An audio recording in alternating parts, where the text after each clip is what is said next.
Jack Reacher, Never Go Back stars Tom Cruise, Cobie Smulders, and Danika Yarosh, and is directed by Edward Zwick. I believe him and Tom Cruise made that one movie. What is it? I haven't even seen it. Last Samurai? He also made Blood Diamond, Defiance, Love and Other Drugs, which I actually think is very underrated. Check it out. That's actually a fantastic movie. And not to say it's completely fantastic because of this reason, but Anne Hathaway gets totally nude. And Jake Gyllenhaal too. But back to Jack Reacher. This one, Jack Reacher, he's moved on a little bit from the first movie. He's still like a drifter, a wanderer, but he's still out for justice to be a good guy, basically, by killing a lot of bad guys. What did he say in the first one? I'll bash your brains in and drink your blood out of a boot. He's up to kicking evil ass, and this time, military police, Cobie Smulders, she's sort of a friend of his, and she gets basically set up for evil deeds, and he's trying to clear her name, and in the process, he gets like, you're a bad guy too, so they're out to clear their names, and a young 15-year-old girl gets involved too with a personal connection with Jack, and yeah, he kicks a lot of ass because he's Tom Cruise, and there's even a little bit of running. And I really like the first Jack Reacher. Where is it? It's right over here somewhere. Come here. Come here, buddy. I thought the first Jack Reacher was fantastic. A really fun, enjoyable movie. Was it the most amazing thing ever? Oscar for Tom Cruise? No, but it's a lot of fun and a good ass-kicking movie. And we'll talk about this one, because Tom Cruise is Jack Reacher. I know. Jack Reacher's supposed to be like 6'4", blonde, badass. I get it. But Tom Cruise, he just has a good, what would you call it? A presence on screen. They put him on a milk crate so he looks taller compared to all his co-stars. And the guy's just a great actor. And a great stuntman, if you will, because when he's in action, he's doing all that shit. He's gonna jump off a roof. He's gonna do all these crazy stunts because he wants to sell it to the audience. So when you watch an action scene, Tom Cruise sells you on it because it's really him doing it. He's a committed actor, and the guy goes for it, and he's really great in this too. He elevates the movie because of his commitment, and he's really good and really enjoyable. He's awesome as Jack Reacher. He's fantastic. And everyone else, Cobie Smulders is good. I thought she was fine. Her and Jack Reacher were good enough together. They were enjoyable.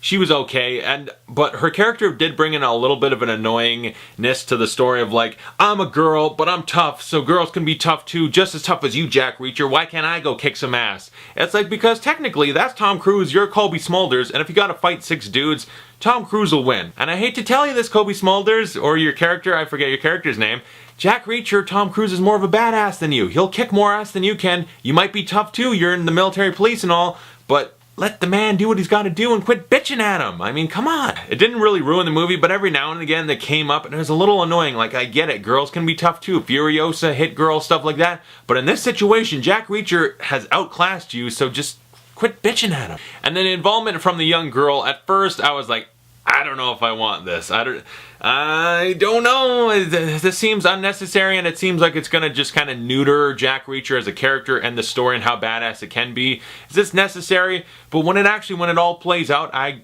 appreciate it more and more. And by the time the movie's over, I was getting emotional, and I was all like heartfelt, fuzzy feelings inside, like, oh, I was very happy about her involvement in the movie. At first, I was like, I don't want this. But when it kept going, it had a nice emotional, sentimental side that I didn't mind. And the story itself, I don't know if I'd say convoluted. It's just like a slowly unraveling story, mystery. We're not really figuring it out. It's just go here, beat some people up, find clues. Like, it's not a great story necessarily, but it's enjoyable. It keeps me interested in like, okay, what does it all mean?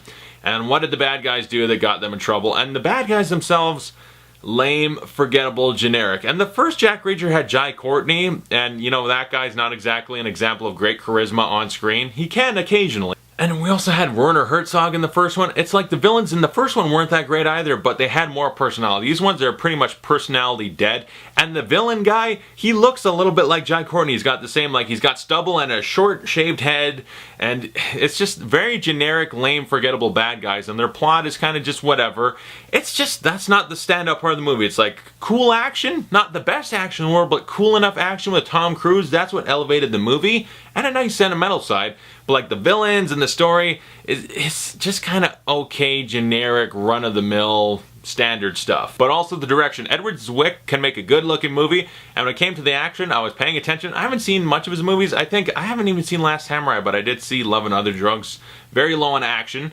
But like when Tom Cruise is kicking ass, you can tell they're filming it. It's like, I can see Tom Cruise kicking some ass. It might have a little bit of camera movement with some cuts, but overall, he's a badass and he can pull it off, and there's not a bunch of camera BS to try and hide the fact that he's not good. He's Tom Cruise, he's committed, so he can sell a good ass-kicking fight scene. Well, Jack Reacher Never Go Back is not an amazing, fantastic movie, but like the first one, it's not the greatest movie in the world, but it's a fun mystery and a very fun, enjoyable action movie. It's a lot of fun, a lot of entertainment, very enjoyable. It doesn't need to be the most amazing thing, because it's just fun and entertaining, and I felt the same with this one to a lesser extent. It's weaker, but there's still a lot of things I liked, and it's a fun, enjoyable, entertaining movie. A little bit subpar at times, a little bit generic with the villains, and the story's just kind of lesser, and yeah. But overall, I still was entertained, had fun with the movie, and I liked it. So I give Jack Reacher Never Go Back a B-. I think it's still a good movie. It's not bad. It's not horrible. Some people are saying it's horrible, the worst thing ever. It's not. So comment below, tell me your thoughts on Jack Reacher Never Go Back, and thanks for watching. I'll see you guys later.